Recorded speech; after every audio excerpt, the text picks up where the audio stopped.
किसी राज्य में एक राजा और एक रानी रहते थे। उनकी दो बेटियां और दो बेटे थे।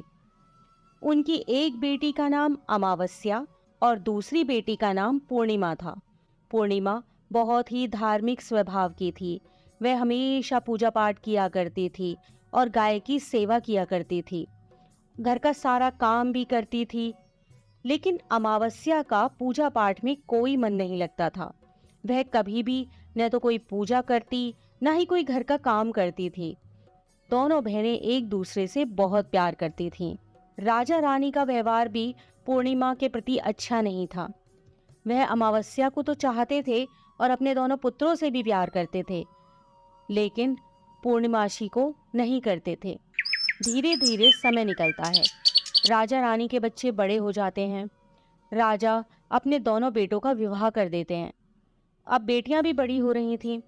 फिर सभी लोग राजा से कहते हैं कि इनका भी विवाह कर दीजिए। राजा ने कहा, हाँ, विवाह तो करना है। फिर रानी ने राजा से कहा, पूर्णिमा का विवाह किसी बड़े घर में मत करना, क्योंकि इसे तो काम करना पसंद है, गाय की सेवा करना पसंद है, भजन कीर्तन और कहानियों में इसका मन लगता है, पूजा पाठ करना भी इसे अच्छा लगता है। अगर यह किसी बड़े घराने में चली गई तो वहां यह सब नहीं कर पाएगी, इसलिए इसकी शादी किसी गरीब घर में ही कर देंगे। राजा ने कहा, ठीक है। और राजा पूर्णिमा के लिए रिश्ता तलाशने लगा और अंत में एक गरीब और बहुत ही साधारण घर में राजा ने पूर्णिमा का विवाह तय कर दिया। तब रानी ने कहा, महाराज, अमावस्या भी तो शादी के योग्य हो गई है, इसके लिए भी वर देखिए। दोनों बहनों का विवाह एक साथ ही कर देंगे। राजा ने उसी गांव के राजा के बेटे के साथ अमावस्या का विवाह तय कर दिया। राजा ने रानी को बताया तो वह बहुत खुश हुई और मन ही मन सोचने लगी, अब देखते हैं कि ये पूर्णिमा गरीब के घर में कैसे रहती है, बहुत पूजा पाठ वाली बनती है, इसके भगवान इसकी क्या मदद करते हैं। फिर समय आने पर राजा ने अपनी दोनों बेटियों का विवाह कर दिया। अमावस्या को बहुत धन दौलत दी, लेकिन पूर्णिमा को कुछ भी नहीं दिया। पूर्णिमा के भाई भाभी उससे बहुत प्यार करते थे, क्योंकि वह अपनी भाभीयों का काम में हाथ बटाती थी। लेकिन अमावस्या उन पर रौब जमाती, उनसे अपने काम कराती, इसलिए अमावस्या के प्रति भाभीयों का ज्यादा स्नेह नहीं था। फिर अमावस्या और पूर्णिमा दोनों अपने अपने ससुराल चली गईं। एक बार की बात है, अमावस्या ने अपने घर में शिव चर्चा रखी। सबको बुलाया गया, लेकिन उसने अपनी बहन पूर्णिमा को नहीं बुलाया। पूर्णिमा अपने दरवाजे पर बैठी थी तो गांव की औरतों ने कहा, तुम्हारी बहन ने अपने घर शिव चर्चा रखी है, तुम नहीं जाओगी क्या? पूर्णिमा ने कहा, नहीं बहन, मैं नहीं जा रही, क्योंकि मेरी बहन ने मुझे बुलाया नहीं है, तो मैं कैसे चली जाऊं? तो गांव की औरतों ने कहा, नहीं बुलाया तो क्या हुआ, यह तो पूजा पाठ का काम है, तुम चलो हमारे साथ। गांव की औरतों की बात मानकर पूर्णिमा शिव चर्चा में चली गई। जब अमावस्या ने पूर्णिमा को देखा तो वह गुस्से से बोली, जब मैंने तुम्हें बुलाया ही नहीं था तो तुम मेरे घर कैसे आ गई? अब आ ही गई हो तो चुपचाप एक जगह बैठी रहना, इधर उधर मत घूमना। उसने पूर्णिमा की गरीबी का भी बहुत मजाक उड़ाया। पूर्णिमा की आंखों में आंसू बहने लगे। वह भगवान शिव से प्रार्थना करने लगी कि हे भगवान, मुझ पर आप कब कृपा करोगे? आखिर मेरा कसूर ही क्या है? क्या पूजा पाठ करना, गाय माता की सेवा करना और काम करना गलत है?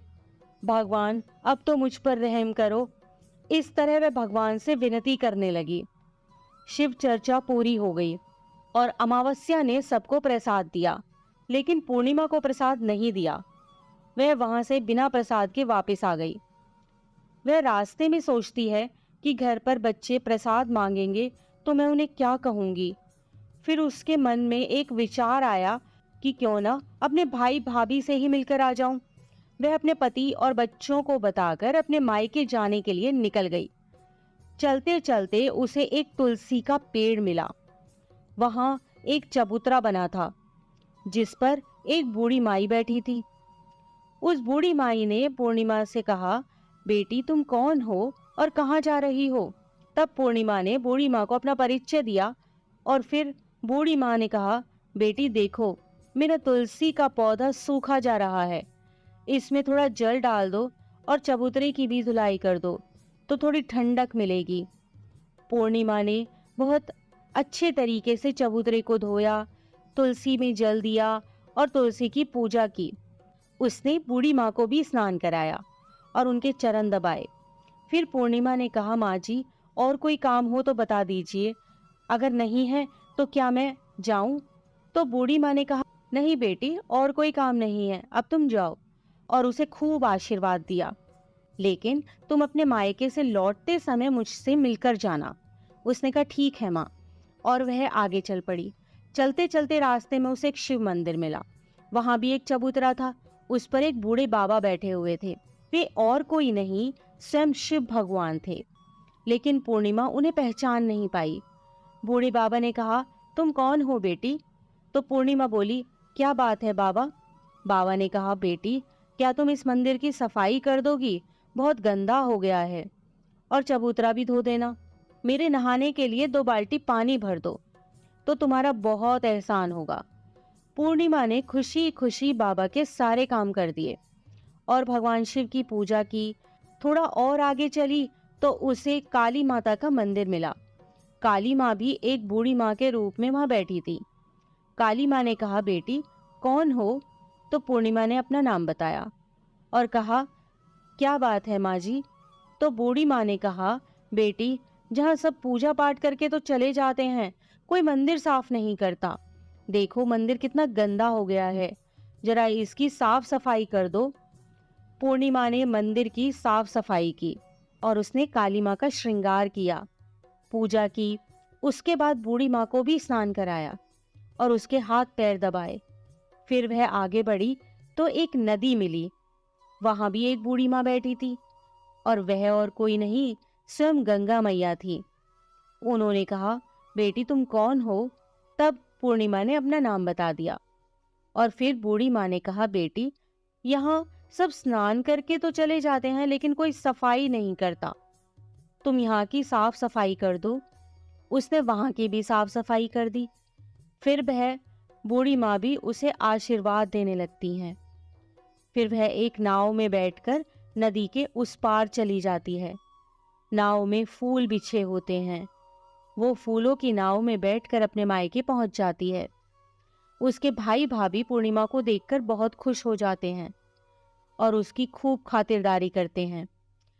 फिर सब खूब बातें करने लगते हैं। सुबह जब ननद जाने को तैयार होती है तो भाभी ने उसे एक लाल साड़ी दी और कहा, नंद जी, इस साड़ी को पहन लो और हाँ, जल्दी जल्दी आया करो, बहुत दिनों के बाद आई हो। तो पूर्णिमा ने कहा, ठीक है भाभी, आप जब भी मुझे बुलाओगी मैं तभी आ जाऊंगी। और फिर पूर्णिमा ने खुश होकर वह लाल साड़ी पहन ली और श्रृंगार भी किया। भाभीयों ने थैला भरकर उसे धन और गहने दिए। पूर्णिमा घर से निकल गई। चलते चलते रास्ते में फिर वही नदी मिली और नाव में बैठकर वह नदी के दूसरे पार आ पहुंची तो वही बूढ़ी माँ मिली जो गंगा मैया थी। उन्होंने कहा, बेटी आ गई अपने मायके से? तो पूर्णिमा ने कहा, हाँ माँ जी। तब बूढ़ी माँ ने एक थैला दिया और कहा, इसे ले जाओ, मैं कहाँ रखती फिरूंगी, ये बहुत भारी है, और हाँ, इसे रास्ते में मत खोलना, अपने घर जाकर ही खोलना। पूर्णिमा ने कहा, ठीक है माँ जी, और वह वहां से चल दी। आगे चली तो काली माँ का मंदिर मिला। वहां भी वही बूढ़ी माँ बैठी हुई थी। उन्होंने भी पूर्णिमा को एक थैला दिया और अब उसके पास 3 थैले हो गए थे। वह कुछ आगे बढ़ी तो शिव मंदिर मिला। वहां बूढ़े बाबा के रूप में भगवान शिव बैठे थे। उन्होंने भी पूर्णिमा को एक थैला दिया। वह थैला लेकर आगे बढ़ी तो तुलसी माँ मिली। उन्होंने भी एक थैला दे दिया। अब जब पूर्णिमा अपने घर पहुंची तो वह 5 थैले खोलने लगी। सबसे पहले उसने अपने मायके का थैला खोला। उसमें खाने पीने की चीजें, कपड़े और गहने वगैरह थे। उसने खाने पीने की चीजें और कपड़े बच्चों को दिए तो बच्चे बहुत खुश हो गए। दूसरा थैला जो गंगा मैया ने दिया था उसे खोला तो उसमें सोना चांदी भरा था। तीसरा थैला जो काली माँ ने दिया था, उसमें 16 सिंगार का सामान था। चौथा थैला जो भगवान शिव का था, उसमें सब खुशियां थी, धन संपत्ति सब कुछ था। पांचवा थैला तुलसी मैया का था। जब उसने उसे खोला तो उसमें चावल, गेहूं और हर तरीके का अनाज था। पूर्णिमा के घर अब किसी प्रकार की कोई कमी नहीं थी। धन संपत्ति और भंडार से उसका घर भर गया था। पूर्णिमा खुशी खुशी रहने लगी। एक दिन पूर्णिमा ने सोचा, क्यों ना मैं अपने घर शिव चर्चा कराऊं। फिर पूर्णिमा ने शिव चर्चा रखी, सबको बुलाया। वह अपनी बहन के घर भी गई बुलावा देने। जब अमावस्या अपनी बहन के घर शिव चर्चा में आई तो उसके घर में धन दौलत देखकर आश्चर्य में पड़ गई। फिर अमावस्या ने पूछा, तुम्हारे पास इतना धन दौलत और वैभव कहाँ से हो गया? तो पूर्णिमा ने कहा, देखो बहन, तुमने शिव चर्चा रखी थी, मुझे नहीं बुलाया, फिर भी मैं बिना बुलाए तुम्हारे घर गई, लेकिन तुमने मुझे प्रसाद भी नहीं दिया। फिर तुम्हारे घर से आने के बाद मैं मायके चली गई। और इस तरीके से एक एक करके पूर्णिमा ने सारी बातें अमावस्या को बता दी। अमावस्या ने कहा, मैं भी अपने मायके जाऊंगी, तुम मुझे भी डांटो और प्रसाद भी मत देना। लेकिन पूर्णिमा ने कहा, भगवान का प्रसाद है, मैं तो सबको दूंगी। लेकिन अमावस्या ने प्रसाद नहीं लिया और अपने घर जाकर बच्चों से कहकर अपने मायके के लिए चली गई। चलते चलते तुलसी माँ मिली। उन्होंने कहा, बेटी, यह एक चबूतरा धो दो, तुलसी में पानी डाल दो। तो अमावस्या ने कहा, ए बुढ़िया, मैंने इतनी महंगी साड़ी पहन रखी है, जी गंदी हो जाएगी, मैं कुछ नहीं करूंगी। आगे चलकर भगवान शिवजी मिले तो उसने उनसे भी ऐसे ही कह दिया। उससे आगे काली माँ मिली तो उनसे भी यही कह दिया। और फिर गंगा मैया मिली और उनसे भी उसने ऐसा ही किया और उनका कोई काम नहीं किया। जब वह नाव में बैठी थी, नाव में कांटे थे, ये कांटे उसके पैरों में चुभ गए। फिर वह अपने मायके पहुंची। जब उसे भाभीियों ने देखा तो मुंह बना लिया, जे कहां से आ गई। अरे, पूर्णिमा के पास तो कुछ नहीं था, इसलिए उसे सब कुछ दिया, लेकिन यह यहाँ क्यों आई है? चलो कोई बात नहीं, अब आ ही गई है तो क्या कर सकते हैं। उन्होंने अमावस्या से कहा, आओ जीजी बैठो। अमावस्या खाना खाकर सो गई। सुबह हुई तो अमावस्या ने कहा, भाभी अब हम चलते हैं। तो भाभी ने कहा, ठीक है। तब अमावस्या ने कहा, भाभी, पूर्णिमा को तो आपने थैला भरकर सामान दिया था, मुझे कुछ नहीं। तो भाभी ने कहा, जाओ, तुम्हारे घर थैला पहुंचा देंगे। फिर अमावस्या चल दी तो गंगा मैया मिली। गंगा मैया ने कहा, आ गई बेटी? तो उसने कहा, आपने पूर्णिमा को तो थैला भरकर दिया था, मुझे कुछ नहीं दोगी? तो गंगा मैया ने कहा, ठीक है, जाओ बेटी, हम तुम्हारा सामान तुम्हारे घर भिजवा देंगे। ऐसे ही भगवान शिव ने, काली माँ ने और तुलसी माता ने कह दिया। जब वे घर पहुंची तो उसके आंगन में 5 थैले रखे थे। जब अमावस्या सारे थैले खोलती है तो किसी में मिट्टी, किसी में ईंट पत्थर, किसी में सांप बिच्छू थे। उसने अपना माथा पीट लिया और कहा, हे भगवान, हमें मायके में भी कुछ नहीं मिला और इधर भी कुछ नहीं मिला। फिर अमावस्या दौड़कर पूर्णिमा के पास जाती है और कहती है, तुझे इतना सब मिला लेकिन मुझे तो कुछ भी नहीं मिला। तो पूर्णिमा ने कहा, जब मैं मायके जाती हूँ तो भाभीियों की मदद करती हूँ, तुमने तो भाभीियों की मदद कभी नहीं की, तो भाभी तुमको क्या देती? गंगा मैया को भी तुमने ठुकरा दिया, शिवजी, काली माँ और तुलसी माँ, सबको ही तुमने ठुकरा दिया, इसलिए भगवान ने तुम्हें कुछ नहीं दिया। अमावस्या कहती है, बहन मुझे माफ कर दो, मैंने सदा तुम पर अत्याचार किए हैं, लेकिन इसमें मेरा कोई कसूर नहीं था। तुम मुझे भी विधि बतलाओ जिससे मैं भी भगवान की भक्ति करके सब कुछ पालूंगी। तो पूर्णिमा ने कहा, बहन देखो, 3 ही बातें हैं ज्ञान की। पहली, सब पर दया करना, दूसरी चर्चा करना और तीसरी है 108 बार ओम नमः शिवाय का जाप करना। बहन, भगवान ने जो 3 सूत्र दिए हैं वह प्रसाद के रूप में स्वीकार कर लो और हृदय में बसा लो।